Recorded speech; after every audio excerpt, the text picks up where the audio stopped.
নমস্কার প্রিয় দর্শক, আপনারা দেখছেন দ্য কেবি নিউজ প্লাস। আপনাদের সঙ্গে কথা বলছি আদিত্য।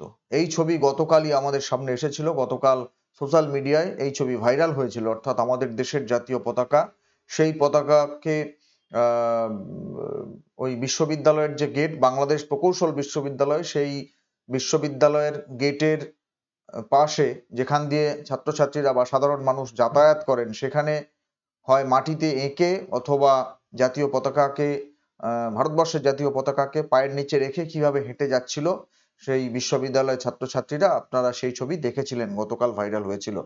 শুধু এই ছবি নয়, আরো বিভিন্ন জায়গাতে, আরো কয়েকটা জায়গাতে এই ধরনের ঘটনা ঘটেছিল বলে, বিভিন্ন জায়গাতে ঘটেছিল বলে খবরও আসছিল। এইরকম একটা অবস্থায় যেখানে দেশের জাতীয় পতাকার অপমান হচ্ছে এবং অপমান হলেও বাংলাদেশের সরকারের পক্ষ থেকে কোনো ধরনের কোনো বিবৃতি দিয়ে এটাকে নিন্দা করা বা এটা সত্যি নয় বলা, সেই ধরনের কোনো বিবৃতি কিন্তু আমরা দেখতে পাইনি। এবার এই জায়গা থেকে দাঁড়িয়ে দেশের জাতীয় পতাকার অপমান অনেকেই সহ্য করতে পারছেন না, আমরাও প্রতিবাদ করছি। কিন্তু কলকাতার একজন নামী চিকিৎসক, তিনি অভিনব প্রতিবাদের পথ বেছে নিয়েছেন। কি সেই প্রতিবাদ দেখাচ্ছি আপনাদের, দেখুন। দেখুন, তিনি তার সোশ্যাল মিডিয়া হ্যান্ডেলে স্পষ্টত লিখেছেন যে, তার নাম হচ্ছে ডক্টর ইন্দ্রনীল সাহা। তিনি লিখেছেন, বিইউইটি ইউনিভার্সিটি প্রবেশ পথে ভারতীয় জাতীয় পতাকা বিছিয়ে রাখা হোক বা মাটিতে এঁকে রাখা হোক, ওটাও একরকম বিছিয়ে রাখাই বটে। চেম্বারে বাংলাদেশের রুগে দেখা আপাতত বন্ধ রাখছি, আগে দেশ পরে রোজগার।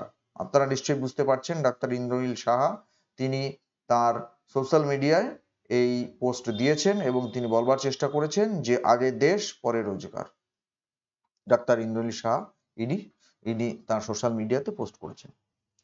ভারতবর্ষের জাতীয় পতাকা, সেই পতাকাকে ওইরকম ভাবে একটা বিশ্ববিদ্যালয়ের, সাধারণ কোথাও নয়, একটা বিশ্ববিদ্যালয়ের, বাংলাদেশ প্রকৌশল বিশ্ববিদ্যালয়, সেই বিশ্ববিদ্যালয়ের গেটে ওইভাবে এঁকে রাখা হোক বা বিছিয়ে রাখা হোক, তার উপর দিয়ে কিভাবে ছাত্রছাত্রীরা যাচ্ছে, পায়ে মারিয়ে দলিয়ে যাচ্ছে, এই দৃশ্য দেখুন।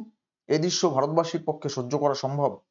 বাংলাদেশের সরকারের পক্ষ থেকে এর কোনো নিন্দাসূচক কোনো কিছু আপনারা শুনেছেন? শোনেননি।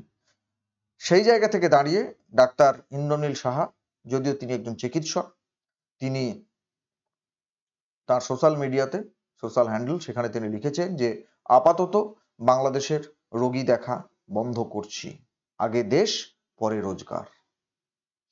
শুভেন্দু অধিকারী, আমাদের রাজ্যের বিধানসভার বিরোধী দলনেতা, বিজেপির নেতা, তিনি গত পরশুদিন বাংলাদেশের এই ধরনের যে সংখ্যালঘুদের উপর নির্যাতন, তার ঘটনায় বিরক্ত হয়ে তিনি স্পষ্টত বলেছিলেন যে আপনারা চিকিৎসা করতে আমাদের এখানে আসবেন না, দরকার হলে করাচি যান, লাহোর যান।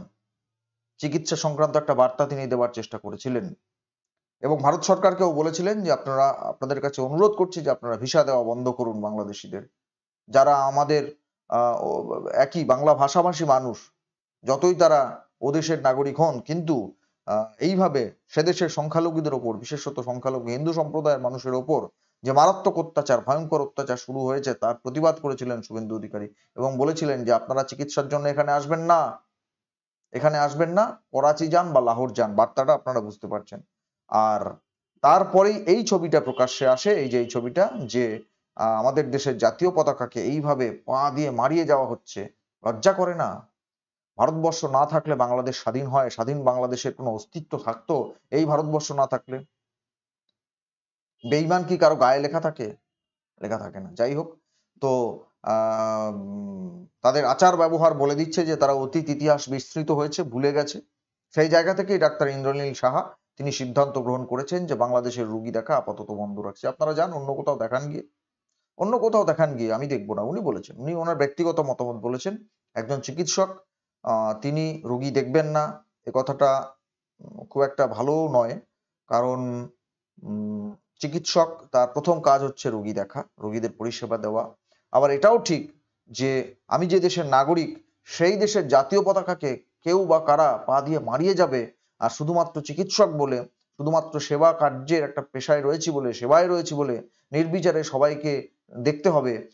বাংলাদেশের মানুষের তো উচিত এই বিষয়টা নিয়ে প্রতিবাদ করা। তারা যদি বলেন যে ডাক্তার ইন্দ্রনীল শাহ তিনি রুগী দেখবেন না বলেছেন, অন্যায় করেছেন, তাহলে আপনাদেরও সমস্বরে প্রতিবাদ করা উচিত যে কিভাবে একটা দেশের জাতীয় পতাকাকে, পার্শ্ববর্তী একটা দেশের জাতীয় পতাকাকে, যে দেশের অবদান শুধু সেই সময় নয়, বাংলাদেশের স্বাধীনতার সময় নয়, বর্তমান সময়েও ভারতবর্ষ থেকে এত পণ্য বাংলাদেশে যায়, যদি সেই সমস্ত পণ্য রপ্তানি বন্ধ করে দেওয়া হয় তাহলে বাংলাদেশের কি অবস্থা হবে, সেখানে জিনিসপত্রের দাম কোন জায়গায় গিয়ে পৌঁছবে, এটা বাংলাদেশের মানুষের, সাধারণ মানুষের বোঝা উচিত। তো তাদের তো প্রতিবাদে সোচ্চার হওয়া উচিত। বাংলাদেশের লেখক, কবি, সাহিত্যিক, বুদ্ধিজীবী মহল, তাদের তো প্রতিবাদ করা উচিত। বাংলাদেশের সব মানুষ তো খারাপ নন। পশ্চিম বাংলা এবং বাংলাদেশ, তারা একই বৃন্তে দুটি কুসুম যদি বলি তাও অত্যুক্তি করা হবে না। সেই জায়গায় দাঁড়িয়ে আপনারা চুপ আছেন কেন?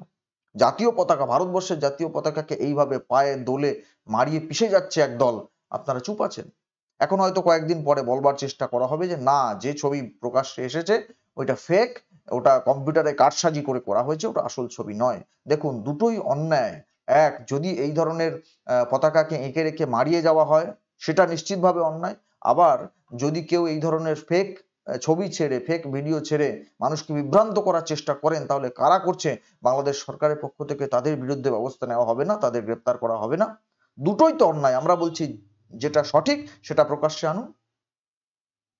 আনুন। ডাক্তার ইন্দ্রনীল সাহার সিদ্ধান্তকে আমরা সমর্থনও যেমন করছি না, আবার তেমনি তিনি অন্যায় করেছেন এ কথাও বলতে পারছি না। তিনি যদি বলে থাকেন আগে নিজের দেশ, হ্যাঁ নিশ্চয়ই নিজের দেশ আগে। ভারতবর্ষের জাতীয় পতাকাকে কেউ বা কারা কোনো পার্শ্ববর্তী দেশ অসম্মান করবে, আর তারা আবার আমাদের দেশে এসে এত সুযোগ সুবিধা নেবে, যদি উনি চিকিৎসা বন্ধ করবেন বলে থাকেন নিজের ব্যক্তিগত সিদ্ধান্তে, আমরা তার মধ্যে কিছু অন্যায় দেখতে পাচ্ছি না।